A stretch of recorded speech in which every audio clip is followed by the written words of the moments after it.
Vereador Cadori. Senhor presidente, caros colegas vereadores, assinei essa moção de repúdio à soltura do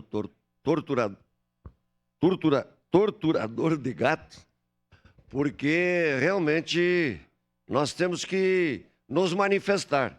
Uma moção é uma maneira que nós temos como vereadores de nos posicionarmos. E a nossa posição, a minha posição, é realmente de revolta, porque eu sempre disse que quem maltrata animais tem, com certeza, no dia a dia, um relacionamento de pouca sensibilidade, de pouco amor com o próximo. E esse gesto que nós estamos fazendo, essa nossa manifestação, é para que esses exemplos não se repitam, porque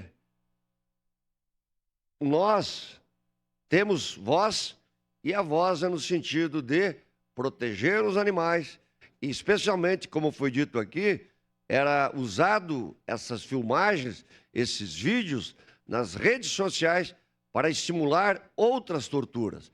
Então, esse gesto de libertação ou de não prisão desse cidadão, no meu ponto de vista, é repudiado por todos, especialmente por mim. Era isso, meu muito obrigado.